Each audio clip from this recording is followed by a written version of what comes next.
फरलो कम है, ये एक तरह से कैद ही है। और ये कहें भी ये नज़र का धोखा है। इसका धोखा सिर्फ और सिर्फ इस्तेमाल कहाँ है कि डेरा का जो विंग है या जो मौजूदा सत्ताधारी पार्टी है जिसमें जो केंद्र की पूरी तरह से प्रोपेगेंडा है। और ये प्रोपेगेंडा सिर्फ ये डिफाइन करने के लिए है कि बीजेपी या कहें हम डेरा का विंग है जो ये दिखा सके संगत को कि बीजेपी सॉफ्ट एंड पे है, क्योंकि इस बार डेरा के विंग की बात डेरा की संगत सुन नहीं रही है। जगह जगह इस बात पे झगड़े हो रहे हैं कि वो कन्विंस कर रहे हैं भी आप भाजपा को वोट दो, लेकिन संगत इस बात पे सहमत नहीं है कि वो नहीं देना चाहते। पूरी तरह से प्रोपेगेंडा है। और ये प्रोपेगेंडा सिर्फ ये डिफाइन करने के लिए है कि बीजेपी या कहें हम डेरा का विंग है जो ये दिखा सके संगत को कि बीजेपी सॉफ्ट एंड पे है, क्योंकि इस बार डेरा के विंग की बात डेरा की संगत सुन नहीं रही है। जगह जगह इस बात पे झगड़े हो रहे हैं कि वो कन्विंस कर रहे हैं भी आप भाजपा को वोट दो, लेकिन संगत इस बात पे सहमत नहीं है कि वो नहीं देना चाहते। यूपी का जो चुनाव हुआ है अभी पहले चरण का, उसमें भी यही बोला गया है कि बीजेपी को वोट डालना है, लेकिन बहुत सारी जो संगत है उनके यहाँ झगड़े भी हुए हैं इस मसले को लेके।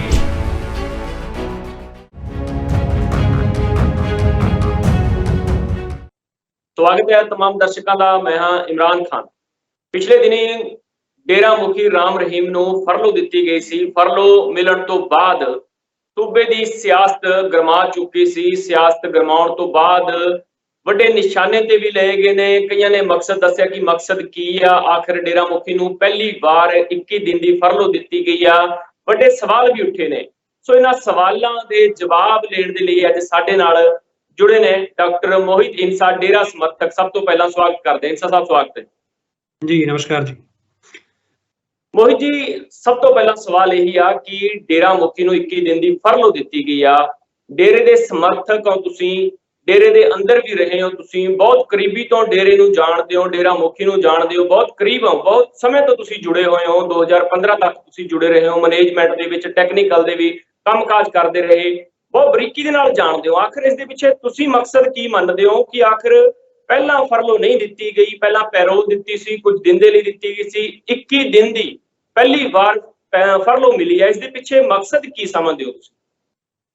जी, हम ये देख रहे हैं भी पैरोल और फरलो दो अलग अलग चीजें हैं। फरलो एक सजा का हिस्सा होता है और एक रियायत दी जाती है कैदी को जेलर की तरफ से कि वो समाज से घुल मिल सके। ये फरलो ना होके एक तरह की कैदी है। वो कोई ऐसा नहीं है जिस तरह से खबरें आ रही हैं मीडिया में हर जगह से कि कोई किसी से मिल नहीं रहे हैं, किसी को वहां मिलने नहीं दिया जाता, किसी को जाने नहीं दिया जाता। फरलो कम है, ये एक तरह से कैदी है। और ये कहें भी ये नजर का धोखा है। इसका धोखा सिर्फ और सिर्फ इस्तेमाल कहाँ है कि डेरा का जो विंग है या जो मौजूदा सत्ताधारी पार्टी है जिसमें जो केंद्र की, हमें लगता है कि ये चीजें सारी कोलैबोरेशन में हो रही हैं। और इसके जरिए सिर्फ डेरा का जो विंग है या वो एक परसेप्शन क्रिएट कर रहा है डेरा के लोगों के बीच में कि बीजेपी सॉफ्ट एंड पे है डेरा चीफ को लेके, गुरुजी को लेके, और उसका बेनिफिट वो वोट्स में कन्वर्ट करके लेना चाहते हैं टेम्परेरी रिलीफ दिखा के। लेकिन प्रैक्टिकली क्या है, मैंने खुद विजिट किया है गुड़गांव, उस एरिया को। वहां पे किसी को भी परमिशन नहीं है। इवन जो अंदर उनकी फैमिली है उसमें फैमिली में भी 2-3 लोग ही हैं, बाकी सभी लोग वहां पे नहीं है। वो कहीं दिल्ली में कहीं रह रहे हैं। वहां किसी को अंदर जाने की परमिशन नहीं है। कोई ये क्लेम नहीं कर रहा है कि मैं यहाँ का इंचार्ज हूँ या मैं यहाँ पे रिस्पॉन्सिबल हूँ। कोई सीनियर पुलिस अधिकारी वहां पे नहीं है। अलग ही तरह का कॉन्सेप्ट है। और ये समझ नहीं आ रहा अगर ये फरलो दी गई इसका पर्पस क्या है। पैरोल के अंदर सिक्योरिटी कस्टडी दिखाई जाती है, फरलो में कोई कस्टडी सिक्योरिटी नहीं होती है। इसका मतलब ये पूरी तरह से प्रोपेगेंडा है। और ये प्रोपेगेंडा सिर्फ ये डिफाइन करने के लिए है कि बीजेपी या कहें हम डेरा का विंग है जो ये दिखा सके संगत को कि बीजेपी सॉफ्ट एंड पे है, क्योंकि इस बार डेरा के विंग की बात डेरा की संगत सुन नहीं रही है। जगह जगह इस बात पे झगड़े हो रहे हैं कि वो कन्विंस कर रहे हैं भी आप भाजपा को वोट दो, लेकिन संगत इस बात पे सहमत नहीं है कि वो नहीं देना चाहते। इसलिए शायद ये सारा प्रोपेगेंडा रचा गया है। बिल्कुल मोहित जी, तुसीं उत्थे मिलन गए सी, तुहानूं तुहाडी कोई गलबात नहीं हुई, किस तरह दा उत्थे माहौल सी? ते तुसीं ये कह रहे हो कि सीधे तौर दे उत्ते बीजेपी इस दा फायदा लेण दे लई ये सब कुछ कर रही आ। ਤੁਸੀਂ ਕਿਵੇਂ ਯਕੀਨ ਦੇ ਨਾਲ ਕਹਿ ਸਕਦੇ ਹੋ ਜਦੋਂ ਕਿ ਦੂਜੀ ਪਾਰਟੀਆਂ ਵੀ ਬੀਜੇਪੀ ਨੂੰ ਨਿਸ਼ਾਨੇ ਤੇ ਲੈ ਰਹੀਆਂ, ਤੁਸੀਂ ਵੀ ਕਹਿ ਰਹੇ ਹੋ, ਕੀ ਤੁਹਾਡੇ ਕੋਲ ਤੱਥ ਨੇ, ਕੀ ਤਰਕ ਨੇ ਕਿ ਤੁਸੀਂ ਇਹ ਸਭ ਕਹਿ ਰਹੇ ਹੋ ਕਿ बीजेपी ਇਹ ਵੋਟਾਂ ਲੈਣ ਦੇ ਲਈ ही ਅਜਿਹਾ कुछ कर रही है? क्योंकि ऐसा है जी, हमें 8 जनवरी से, आज से नहीं है, देखो पब्लिक में मीडिया में बात बाहर में आती है, मतलब बात बाहर बाद में आती है। हमें 8 जनवरी से कहा जा रहा है कि गुरुजी को रिलीफ दिलाएंगे हम सरकार से, बदले में बीजेपी को वोट देना पड़ेगा। ये इंटरनल डेरा के लोगों को इंटरनली बोला जा रहा है। और फिलहाल यूपी में पहले चरण जो डेरा के अंदर चल रही थी, डेरा समर्थकों के साथ चल रही थी, किसकी तरफ से की जा रही थी ये बात कि आप वोट दो बीजेपी को तो आपके जो गुरुजी है उसको बाहर निकालें, किसकी तरफ से कहा जा रहा है? डेरा का विंग है, राजनीतिक विंग है, क्योंकि क्या है भी ओपन तौर पे कोई पेपर पे तो है नहीं भी ये आदमी विंग का आदमी है और ये नहीं है। तो एक संस्था है यूथ वेलफेयर फेडरेशन, डेरा की ही सहयोगी संस्था है, उसकी एक 45 मेंबर कमेटी है। वो कमेटी के लोग जाते हैं संगत में और वो मतलब मीटिंग्स करते हैं, क्लोज डोर मीटिंग्स में पहले से मतलब माइंडसेट बना देते हैं कि बीजेपी रिलीफ देगी। और हमें पहले से पता है कि उन्होंने यही करना है। यूपी का जो चुनाव हुआ है अभी पहले चरण का, उसमें भी यही बोला गया है कि बीजेपी को वोट डालना है। लेकिन बहुत सारी जो संगत है उनके यहाँ झगड़े भी हुए हैं इस मसले को लेके भी, आप ये कैसे कर सकते हो भी, एक तो पैरोल फरलो है क्या, गुरुजी हैं भी, बहुत सारे लोग तो जो गुड़गांव जाकर आ रहे हैं, सबका ये कहना है भी, जैसे लोग किसी से प्रेम करते हैं महसूस होता है, गुरुजी से लोग प्रेम करते हैं, वो बोले भी हमें लगता ही नहीं है कि गुरुजी वहां पे हैं, ये सब दिखावा चल रहा है। क्योंकि एक भी आदमी अभी तक सामने नहीं आया है जो अंदर सेवादार है, उनसे भी हमारी बातचीत हुई है, जितने भी अंदर सेवादार हैं सब बोल रहे हैं भी किसी ने अभी तक गुरुजी को देखा ही नहीं है अंदर भी ये क्या ये आई वॉश है। और क्यों मीडिया में भी इस तरह की खबरें हैं कि वो अपनी तीसरी मंजिल से उतर ही नहीं रहे हैं नीचे, इसका मतलब क्या है, क्योंकि राजनीति है, कोई भी बाय रूल जाए तो बाय रूल इसमें कोई भी रूल फॉलो नहीं किया जा रहा, ये अपने आप का रूल जनरेट किया हुआ है। हमें तो ये भी लगने लगा है भी यहाँ पे गुरुजी हैं भी या नहीं, ये भी बहुत सारे लोगों का मानना है जो ऑब्जर्व कर रहे हैं वहां पे। जी बिल्कुल, यानी कि ये कह रहे हैं आप कि सिर्फ और सिर्फ एक धोखा दिया जा रहा है कि बीजेपी की तरफ से एक वोट बटोरने के लिए ऐसा खेल खेला जा रहा है कि सिर्फ वोट ले जाए और ये कह दिया गया आज 21 दिन के लिए फरलो पे है, लेकिन उसके बावजूद भी किसी को मिलने नहीं दिया जा रहा। सीधे तौर पे आप ये कहना चाह रहे हैं कि महज एक ड्रामा रचा गया है। बिल्कुल, अभी क्या है कि मैं फिलहाल आज गुरुग्राम में आया हूँ, उस नामचर्चा घर के गेट तक जाके आया हूँ, ना तो मुझे कोई पुलिस वाला रोक रहा है। जब मैंने गेट खोला, गेट्स पे पुलिस वाला आता है और तब बोलता है भी अंदर अनुमति नहीं है। लेकिन जब हम सुनारिया जाते हैं, सुनारिया कम से कम 4 अलग अलग नाके हैं और वो भी 1 किलोमीटर दूर से शुरू हो जाते हैं। यहाँ पे 10 कदम की दूरी पे नाका नहीं है पब्लिक को रोकने के लिए, और वहां 1 किलोमीटर तक नाके हैं। भी इतना लीनियंट पुलिस हो नहीं सकती, हमें नहीं लगता भी ये सब कुछ इतना आसान है। और एक डीएसपी रैंक तक का भी ऑफिसर मौके पे मौजूद नहीं है वहां पे भी, ये अपने आप में बहुत बड़ी बात है। जो समझ आ रहा है कि ये आई वॉश है, दिखाने के लिए लग रहा है भी यहाँ बहुत कुछ हो रहा है, और जब किसी ने, हमें नहीं पता अंदर क्या हो रहा है, हमारी ड्यूटी बाहर है। गिनती के 4 पुलिस वाले बैठे हैं, कोई है ही नहीं है बाहर। कहने को आप बाद में दिखा दीजिए, लेकिन 4 पुलिस वालों से ज्यादा नहीं है। आप शायद कैमरे में आप दिखा देंगे तो वहां 40 हो जाए, लेकिन एक्चुअल वहां कोई नहीं है। फिजिकली मैं खुद उन्होंने देखा नहीं है।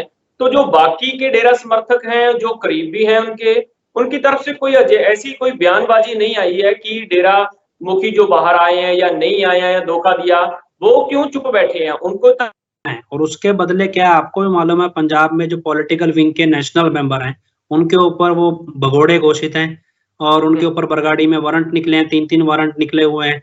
ये सब हमें लग रहा है भी इन चीजों को गोलमाल कर उनकी फायदे के लिए हो रहा है, जो 3 भगोड़े लोग हैं, क्योंकि वो राजनीतिक विंग के बड़े हेड हैं, कर रहे हूँ, जिसके चलते ये सब चल रहा है। इसलिए सब चुप हैं, कोई स्टेटमेंट नहीं देना चाहता, क्योंकि जो देगा फिर वो अपने आप को, पहली बात कोई आगे ये प्रस्तुत ही नहीं कर रहा भी मैं इंचार्ज हूँ, मैं रिस्पॉन्सिबल हूँ, कोई ऐसे ही नहीं सामने आना चाहता। इट मीन्स क्या है कि ये झोल है और कोई भी इसका रिस्क अपने ऊपर ना लेके एक दूसरे पे डाल रहा है। हमें लग रहा है जब ऐसी चीजें आने लगे, जब अगर इतना हाई प्रोफाइल काम हो रहा है, तो यही नहीं पता है कि सिक्योरिटी इंचार्ज कौन है, उस नामचर्चा घर के इंचार्ज का नाम क्या है, किसके नाम पे वो प्रॉपर्टी है, कौन उसका इंचार्ज है, कौन केयर टेकर है, कोई सामने नहीं आ रहा। इट मीन्स क्या है, ये सब आई वॉश ही है। अभी तक तो ये ऐसा ही लग रहा है। और जब हमारी संगत है डेरा की, उन्हें दिखाई नहीं दे रहे हैं, वो दिख नहीं रहे हैं, उनको दर्शन नहीं हो रहे हैं, हो ही नहीं रहे हैं, तो उल्टा ये चीज हमें लग रहा है अब तो नेगेटिव और जाने लगी है सरकार के खिलाफ। और लोग इसको करके, क्योंकि मेरे पास बहुत से लोग अप्रोच करते हैं, बोलते हैं भी इससे बेटर तो हम नोटा का बटन। डेरा मुखी राम रहीम खुद कह दे कि भाई इसको वोट डालें या बीजेपी को वोट डाल दें, तो डेरा समर्थक क्या उनको ही वोट डालेंगे, या फिर आज जो डेरा समर्थक हैं, जो पहले के डेरा समर्थक थे तो अब के डेरा समर्थक हैं, काफी बदल चुके हैं, उनकी में गए हैं काफी समय से। क्या लगता है, जैसे पंजाब में 3 लाख डेरा समर्थक है, तो 3 लाख डेरा समर्थक क्या अगर राम रहीम बोल दें कि बीजेपी को वोट डालें तो डालेंगे वो? आपका क्या मानना? पहली बात तो वो आज तक हम किसी पार्टी को क्लेम नहीं करते भी इसको हराओ या इसको जिताओ। सेकंड क्या है भी उनकी इमेज का इस्तेमाल होता है, हमेशा उनके नाम से ये मैसेज दिया जाता है भी उन्होंने ऑर्डर दिया है, लेकिन जब उनसे वेरीफाई करने मीडिया जाता है या कोई डेरा के लोग भी जाते हैं तो वो मना कर देते हैं। जैसे वो विंग फैला रहा है ये बातें, जैसे आपने बोला कि पॉलिटिकल विंग में 2 ही मेन लोग हैं, एक जगजीत सिंह है और एक राम सिंह है। ये 2 ही मेन लोग हैं जो पंजाब के इंचार्ज हैं और संगत के भी इंचार्ज हैं, वही लोग ये डिस्प्ले करते हैं। सेकंड जो चीज है जो आपको समझना है कि पॉलिटिकल विंग सिर्फ और सिर्फ अपने बॉस को बेनिफिट पहुंचा रहा है और कुछ नहीं। और कोई मतलब हमें नहीं लगता अभी कुछ और ऐसा कोई मोटिव है, क्योंकि संगत सिर्फ और सिर्फ एक चीज देखती है, वो देखती है कि गुरुजी के साथ क्या हो रहा है, उनके फायदे में हो रहा है या नुकसान में। उनको लगता है भी अच्छा खासा खुली जेल थी, एक कमरे में लाके बंद करके 40 पुलिस वाले ऊपर खड़े कर दिए, मीट मिस जेल में बेटर थे, यहाँ तो और कैद कर दिया है। अभी मीडिया में कहीं आ रहा है कि धूप सेक रहे हैं, वहां पे तो इवन खिड़कियों तक पे पर्दे लगा दिए गए, अभी खिड़की नहीं खोल सकते कमरे की। मैं खुद देख कर आया हूँ, छत के ऊपर भी टेंट बांध दिया है, अभी धूप नहीं आएगी कमरे के अंदर, इतना तक कर दिया, तो हमने आंखों देखा है अभी। तो कोई नजदीकी हो जो उनके, जिससे आपकी कोई बातचीत हो, जिससे कोई वार्तालाप हुई हो किसी से कि हाँ डेरा मुखी वाकई ही बाहर है, या कोई ऐसा आपने कोशिश की हो कि ये पता करने की, किसी पुलिस अधिकारी से पता करने की, सुनारिया जेल से पता करने की कि भाई वो वहां है या फिर यहाँ है? देखिए अभी आज क्योंकि मैं खुद आया हूँ गुरुग्राम, तो आज मैंने चीज ऑब्जर्व की है और आज मैंने देखी है, सारा ऑब्जर्व किया, तो मेरा ओपिनियन तो ये है कि यहाँ है नहीं। अब मैं आज के बाद अपनी प्रोसीडिंग्स हम शुरू करेंगे इस चीज को लेके। पहले मुझे लोग बहुत बोल रहे थे, मैं स्पेशली देखने आया हूँ इसीलिए मैं, क्या वो जो लोग बोल रहे हैं वो सही है, और काफी हद तक मैंने सही पाया है। दूसरा जो नामचर्चा जहाँ पे वो रुके हैं नामचर्चा घर में, वहां पे के जो सेवादार हैं काफी हद तक उन लोगों को मैं जानता हूँ, जो लोग वहां सेवा करते रहते हैं, उनका भी ये कहना है कि 2-3 लोगों को ही अंदर रखा गया है, बाकी सबको अंदर नहीं रखा गया। और जिनको अंदर रखा गया है और उनको बोलने की इजाजत नहीं है बाहर, उनको बाहर आने ही नहीं दिया जा रहा, वो तब से अंदर ही है भी। और शायद ये अब क्योंकि बहुत ऐसा नहीं है, प्राइम मिनिस्टर तक की खबर बाहर निकल जाती है भी, प्रेसिडेंट तक की खबर निकल जाती है भी, ऐसा क्या ये इतना है भी एक खबर बाहर नहीं निकलेगी। मैं अभी वहां गया हूँ, मुझे किसी पुलिस वाले ने नहीं रोका, इवन जो पॉलिटिकल विंग की तरफ से कोई प्राइवेट लोग खड़े किए हैं, उनको नहीं जानता वो डेरा के हैं भी या नहीं, उन लोगों ने मुझे रोका। मैंने कहा आपकी ड्यूटी है, यहाँ पुलिस कौन है? पुलिस इंचार्ज अपनी ड्यूटी से हिल नहीं रहा है और लोग रोक रहे हैं प्राइवेट सिक्योरिटी वाले। और हालांकि वो मुझे अच्छी तरह जानते हैं जो मुझे रोक रहे हैं, मेरा चेहरा जाना पहचाना है उनके लिए। तो मैंने उनसे पूछा भी तुम्हारी ड्यूटी किसने लगाई, तुम्हारा इंचार्ज कौन है? तो कोई नाम नहीं है। अभी तो बहुत बड़े स्केल पे झोल लग रहा है, बाकी देखो जब सामने आएगा तो हम प्रोसीडिंग सब शुरू करेंगे। बिल्कुल। जो आपने जो 2 नाम लिए कि राजनीतिक विंग चला रहे हैं, वो उनसे आपकी बातचीत हुई है कोई? देखिए वो मेरा फोन उठाते नहीं है, फिर भी कुछ लोगों ने बातचीत की है मेरे बारे में पूछने के लिए, हमने आगे और डेरा के बारे में पूछने के लिए। कल एक डेरा ने मोबाइल नंबर जारी किया है डेरा की तरफ से, डेरा के जो IT डिपार्टमेंट का, अभी आप कोई भी इंफॉर्मेशन वेरीफाई करनी तो वहां से कीजिए। उस मोबाइल नंबर को मैं आपको भी दे दूंगा, पर उस मोबाइल नंबर पे कोई ये बता नहीं रहा है भी क्या स्टेटस है। इवन वो फोन काट देते हैं जैसे ही हम उसके बारे में पूछते हैं, वो सिर्फ एक ही बात बोलते हैं कि हमारे ऑफिशियल प्लेटफॉर्म से मैसेज आ जाएगा, इसके अलावा हमारे पास कोई जवाब नहीं है। तो अब कोई जवाब देना, हाँ तो क्या है कि अभी देखिए हमारा ऐसा कोई ऑफिशियल आदमी नहीं है। डेरा की जो चेयरपर्सन है विपासना, वो वैसे ही 1.5 साल से अपना ऑफिस होल्ड नहीं कर रही है, और डेरा के senior vice chairman doctor PR नैन है, वो कोशिश की कोई जो डेरा की चेयरपर्सन है उनसे कोई बातचीत करने की कोशिश? हाँ हमने ईमेल डाले हैं उन्हें, कम्युनिकेशन किया, ईमेल किया, इवन हरियाणा सरकार को भी एक ईमेल भेजा गया है कम्युनिकेशन करने का, लेकिन वो रिस्पॉन्ड नहीं कर रहे हैं कोई भी कहीं से भी। एक नोटिस हम कोशिश कर रहे हैं भेजने की, लीगल नोटिस, जो गुड़गांव का सिक्योर ऑफिस इंचार्ज है, लेकिन वो लीगल नोटिस भी कोई रिसीव नहीं कर रहा है। हमने अभी भेजा है एक एडवोकेट को, तो लीगल नोटिस रिसीव करने से मना कर दिया उन्होंने। तो आप डेरा समर्थक है, तो बाकी के समर्थकों को आप क्या कहना चाहते हैं कि ये सिर्फ महज एक धोखा है, ड्रामा है, जैसे आपने बोला है, तो आप ये उनको संदेश देना चाह रहे हैं कि उन बीजेपी को वोट मत डालिए, आप ये कहना चाह रहे हैं क्योंकि आपको एक धोखा दिया जा रहा है, एक नजर, जैसे नजरों का धोखा आपने बोला, कैसे किया जा रहा है? देखिए, हमारे हिसाब से तो ये एक्सपेरिमेंट है। हम तो, आप अगर देखेंगे डेरा की संगत में एक बहुत बड़ा जो मतलब परसेंटेज है, वो नोटा की तरफ मूव कर रहा है, और इस नोटा के कैंपेन को ही पैसिफाई करने के लिए ये सारा प्रोपेगेंडा रचा गया था। एक बात और है कि पिछले दिनों में देखी गई थी, तस्वीरें सामने आई थी, बीजेपी के हरजीत ग्रेवाल वहां पे पहुंचे हुए थे, कांग्रेस के भी कुछ लीडर डेरे में पहुंचे हुए थे, वहां पे एक प्रचार चल रहा था कहीं पे, तो उसके बाद अकाली दल के भी वो प्रचार के अंदर शामिल हुए थे, तो वो बीजेपी के भी थे, कांग्रेस के भी थे, तो सारे जो सियासतदान थे बक अलग अलग पार्टियों के, वो भी डेरे का समर्थन चाहते हैं। तो आप सीधे तौर पे एक सिर्फ और सिर्फ बीजेपी को कह रहे हैं, इसका क्या कारण मानिए? देखिए, हम संगत को कोई मतलब नहीं है बीजेपी से, संगत को कोई मतलब नहीं है अकाली दल से, कांग्रेस या आम आदमी पार्टी से। उनका मसला अगर डेरा से है तो सिर्फ और सिर्फ गुरुजी से है। इसके अलावा डेरा के लोगों के जो उनके ऑफिस बेरर्स हैं, उनके पर्सनल बेनिफिट क्या क्या है, उससे डेरा की संगत का कोई मतलब नहीं है। हमें अब ये दिखने लगा है कि जैसे जैसे पुलिस हावी होती है या सरकार बदलने के कयास लगाए जा रहे हैं, और उसके बाद जो केसेस हैं, मोड ब्लास्ट है या बरगाड़ी है, ये रीओपन हो सकते हैं, या इसमें इन्वेस्टिगेशन में जो पॉलिटिकल विल है वो दिखने लगेगी, उसको पहले से बैकअप प्रिपेयर किया जा रहा है, जो हमें लग रहा है। और इसके अलावा डेरा की संगत का कोई कंसर्न नहीं है इससे। और डेरा की संगत में क्योंकि नोटा जब बढ़ने लगा तो ये शायद प्रोपेगेंडा खड़ा किया गया, और अब क्योंकि डेरा के जो विंग के इंचार्ज है वो बकायदा स्टेटमेंट्स दे रहे हैं मीडिया में, राम सिंह भी, हम नोटा को समर्थन नहीं करेंगे। इट मींस नोटा को बेस मान के सरकार ने पैरोल दी, फरलो दी, और उसके बाद एक आई वॉश क्रिएट किया और राम सिंह ने स्टेटमेंट दिया। इट मींस क्या, ये सारा एक सेटअप है, और डेरा की पब्लिक अब क्योंकि उनको और ज्यादा इरिटेशन हो गई है, अब इससे बहुत ज्यादा लोग इरिटेट हैं, उनको अब लग रहा है कि ये बिल्कुल मतलब बिल्कुल ऐसे नीच हरकत पे उतर आते हैं लोग, भी इस तरह से ये उतर आए हैं। जी बिल्कुल। एक बात और है कि जैसे एक काफी समय पहले जो डेरा मुखी के ड्राइवर थे, ड्राइवर रहे हैं, काफी समय रहे हैं, खट्टा सिंह, तो उनकी तरफ से इल्जाम लगाए जाते हैं कि गुरुजी के बारे में बोला जाता है, डेरे के बारे में बोला जाता है। वो इल्जामों के बारे में आपका क्या कहना? क्योंकि आप भी डेरे के अंदर काफी समय रहे हैं, करीबी से जानते हैं, और वो ड्राइवर रहे हैं खट्टा सिंह, तो उन इल्जामों के बारे में आपका क्या कहना? क्या जी, एक्चुअली खट्टा सिंह के ऊपर एक केस आता था 2010 में।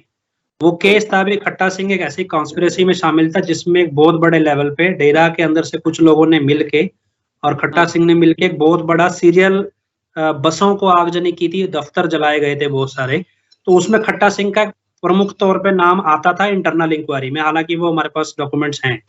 उस इंक्वायरी को पैसिफाई करने के लिए एक डील हुई थी सीबीआई और खट्टा सिंह की, उसके भी डॉक्यूमेंट्री प्रूफ है कुछ हद तक, जो कोर्ट के रिकॉर्ड पे अब हम देंगे। उसको पैसिफाई करने के लिए है। और दूसरा ये भी, खट्टा सिंह मतलब एक डेरा एक अंपायर है, और अंपायर एक तरह का मतलब 6-7 करोड़ है, मतलब आप मान के चलिए एक तरह की एक स्टेट की गवर्नमेंट है। और एक स्टेट की गवर्नमेंट की पॉलिसीज क्या है, वो कैसे काम करती है, कैसे इतनी बड़ी पब्लिक को मैनेज करती है, अगर ड्राइवर लेवल का क्लास 4 आदमी उसे जस्टिफाई कर रहा है उस पॉलिसीज को, तो वैसे ही अपने आप में एक मतलब हम कह सकते हैं कि बेवकूफी है। ड्राइवर से आप पॉलिसीज समझ रहे हैं कि वो पॉलिसी कैसे इंप्लीमेंट होती है, और 6 मतलब जितने भी करोड़ों लाखों लोग हैं उस पॉलिसी के अंदर अपने आप को एंगेज कर रहे हैं। एक ड्राइवर को गाड़ी चलाने से ज्यादा नहीं पता है अभी इतनी बड़ी पॉलिसीज मेकिंग, एक स्टेट की गवर्नमेंट की तरह डेरा चलता है, और बहुत बड़ा सेटअप है उसमें, डॉक्टर्स, इंजीनियर्स, रिटायर्ड ब्यूरोक्रेट्स तक है। और उसमें एक ड्राइवर जस्टिफाई कर रहा है भी डेरा इस तरह की पॉलिसी पे मैन्युफैक्चर चलता है। हम सुन रहे हैं, जो लोग समझ रहे हैं, अभी एक ड्राइवर से अगर आप जस्टिफाई करने चले इतनी बड़ी संस्था को, इतने बड़े सेटअप को, जिसकी पॉलिसी सेंट्रल गवर्नमेंट तक चल जाती है भी, तो फिर मुझे लगता है कि ड्राइवर की बात को कैसे जस्टिफाई करें। जी मोहित जी, एक बात और सवाल उठ रहे हैं कि जैसे 21 दिन की फरलो डेरा मुखी को दे दी, लेकिन जो सजाएं पूरी कर चुके हैं, सिख कैदी हैं, बंदी सिख हैं वहां पे, उनको अभी तक इतनी देर, इतना समय जो हो चुका वहां पे, सजाएं पूरी भी हो चुकी हैं, फिर भी ना पैरोल मिलती है ना फरलो मिलती है, कि डेरा मुखी को फरलो दे दी, उनको फरलो नहीं मिलती। देखिए, मेरे पास ये सवाल कई बार आया है और मैंने एक चीज़ देखी है, जो लोग समाज में इन्फ्लुएंस रखते हैं, अब जो लोग उन बंदी सिखों को रिहा कराने वाले हैं, वो कोई उनके रिश्तेदार नहीं हैं। इसका हम्म, मतलब उनके ऊपर प्रभाव है। जब कोई व्यक्ति प्रभावशील है, चाहे वो जेल में है, चाहे वो जेल से बाहर है, तो हमें लगता है भी सरकार को चाहिए ऐसे प्रभावशाली व्यक्ति के ज़रिए आप अच्छा मैसेज समाज में डिलीवर करवाएँ। क्योंकि हम्म, उसको आप 40 रुपए की दिहाड़ी पे जेल में नहीं रखेंगे। उसको आप बोलेंगे भी आपका बोलने का असर 1000, 10,000, लाख लोगों पे होता है, तो आप अच्छा मैसेज दें, ताकि आपको सरकार अच्छा समझे भी ये समाज के तौर पे इम्पोर्टेंट है। सेकंड क्या है कि लीगल राइट सबका है, ये हम्म, चीज़। मुझे लगता है भी जब भी कोई ऐसा इन्फ्लुएंशियल है, अगर इस तरह की फरलो जिस तरह से हमारे गुरुजी को दी है, मुझे लगता है हम्म, उनको भी दे दो। उनको हम्म। दो और उनको बोलो भी आप सोसाइटी है, पंजाब में ये डिस्ट्रिक्ट। हो सकता है कि उनको फरलो मिलने से कोई इनका फायदा नहीं होगा, यानी कि वोट बटोरने वाली जो बात आप कर रहे हैं कि आपके गुरुजी को फरलो देने से शायद फायदा हो जाए बीजी का, ये भी मकसद हो सकता है। देखिए, फरलो देना लोकल जेलर का, जेलर के डीआईजी का राइट है। इसमें हम्म, सीएम मिनिस्टर ऊपर से बेशक पावर चलाएं, लेकिन कागजों में जो अधिकार है वो डीआईजी को दिया गया है और जेल के सुपरिटेंडेंट को दिया गया रिकमेंडेशन के लिए फरलो में। और अगर सरकार को जब देखना चाहिए भी, जब सामाजिक तौर पे जिन लोगों का महत्व है, जो लोग मतलब समझते हैं भी ये लोग हमारे लिए इम्पोर्टेंट है। तो जिनकी जिनकी सरकार है, जैसे हरियाणा में खट्टर सरकार है, वो भी बीजेपी की, या सेंटर में सरकार है, तो डीआईजी जो होंगे, पुलिस अधिकारी होंगे, जांच अधिकारी, वो भी तो उनके कहने पे चलेंगे ना। देखिए, अगर वो पंजाब की जेलों में कैद हैं, तो पंजाब की सरकार को देखना चाहिए। अगर हरियाणा, दिल्ली की जेलों में कैद हैं, तो सब हम्म, मेरा तो कहना है भी कोई भी आदमी चाहे 10 लोगों पे भी अपना प्रभाव रखता है, ऐसा हम्म, व्यक्ति अगर जेल में जाए, उस हम्म, व्यक्ति को सरकार इस्तेमाल करे भी, ताकि जो वो व्यक्ति समझाएगा। आप हरियाणा में देखिए, एक डॉन का इंटरव्यू आया था, वो जेल काट के आया और उसने समझाया बहुत सारे युवाओं को कि मैंने कहाँ-कहाँ गलती की और हम्म, मेरी गलती आप मत दोहराओ।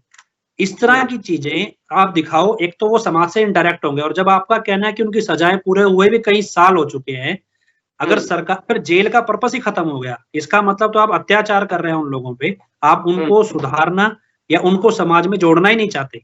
और ये हम्म, ऐसा माइंडसेट है जो मुझे लगता है कि जेल का पर्पस ही, प्रिज़न्स का पर्पस ही डिफीट कर रहा है। वो नंबर आप नोट हम्म, कर लीजिए जो हमें भेजा जी, गया है, 8898477000, 88,984,77,000। ये नंबर हमें डेरा से इश्यू हुआ है। भी इस नंबर पे आप इन्फॉर्मेशन वेरीफाई करें, लेकिन यहाँ से कोई आदमी हमें इन्फॉर्मेशन दे नहीं रहा है। और इवन जब ज़्यादा कोई बहस बल्कि होती ये है तो उस डेरा नंबर की को, तरफ से नंबर जारी किया गया है। हाँ, ये डेरा के लोगों के लिए जारी किया गया है और उसमें अगर ज़्यादा बहस करते हैं तो ये नंबर ब्लॉक कर देते हैं हमारा, फिर फ़ोन नहीं उठाते हैं। तो इस तरह से हो रहा है। बाकी आपको नंबर मैंने जारी किया, आप खुद कॉल करके पूछ सकते हैं कि हमें ये ऑफ़िशियल नंबर जारी हुआ है। हम्म, जी, जी, बिल्कुल, आपने समय दिया, आपने जो सारी बातों का सही तरीके से जवाब दिया, उसके लिए आपका बहुत-बहुत धन्यवाद। जी, शुक्रिया जी। तो ਇਹ ਸੀ ਸਾਡੇ ਨਾਲ ਡੇਰਾ ਦੇ ਸਮਰਥਕ, ਜਿਨ੍ਹਾਂ ਦੇ ਵੱਲੋਂ ਸਾਫ਼ ਤੌਰ ਦੇ ਉੱਤੇ ਕਿਹਾ ਗਿਆ ਕਿ ਡੇਰਾ ਮੁਖੀ ਰਾਮ ਰਹੀਮ ਨੂੰ ਫਰਲੋ ਦੇਣ ਦੇ ਪਿੱਛੇ ਬੀਜੇਪੀ ਦਾ ਮਕਸਦ ਹੈ ਵੋਟ ਬਟੋਰਨਾ, ਕਿਉਂਕਿ ਇਲੈਕਸ਼ਨਾਂ ਦਾ ਸਮਾਂ ਆ, ਵੋਟਾਂ ਦੇ ਰਾਜਨੀਤੀ ਹੋ ਰਹੀ ਹੈ, ਇਸ ਕਰਕੇ ਉਹਨਾਂ ਦੇ ਵੱਲੋਂ ਫਰਲੋ ਦਿੱਤੀ ਗਈ ਹੈ। ਪਰ ਨਾਲ ਹੀ ਖੁਲਾਸੇ ਵੀ ਕੀਤੇ ਨੇ ਕਿ ਰਾਮ ਰਹੀਮ ਨੂੰ ਫਰਲੋ ਦਿੱਤੀ ਹੈ, ਪਰ ਨਾ ਹੀ ਕਿਸੇ ਨੂੰ ਮਿਲਣ ਦਿੱਤਾ ਗਿਆ, ਨਾ ਹੀ ਕਿਸੇ ਨੇ ਹਾਲੇ ਤੱਕ ਦੇਖਿਆ। ਖੁਦ डेरा समर्थक जिहड़े डॉक्टर मोहिउद्दीन इंसा दे वल्लों कहा गया कि मैं भी उत्थे जाके आया, मैनूं भी उत्थे नज़र नहीं आए, मैनूं भी उत्थे मिलण दा मौका नहीं मिलिया। सो इन्हां दे वल्लों इह कहा गया कि सानूं तां इह लगदा कि राम रहीम हाले भी जेल दे विच ने, बाहर नहीं आए। होर भी अजिहे ही मुद्दे लैके हाज़र होंदे रहांगे। दो इजाज़त, धन्नवाद।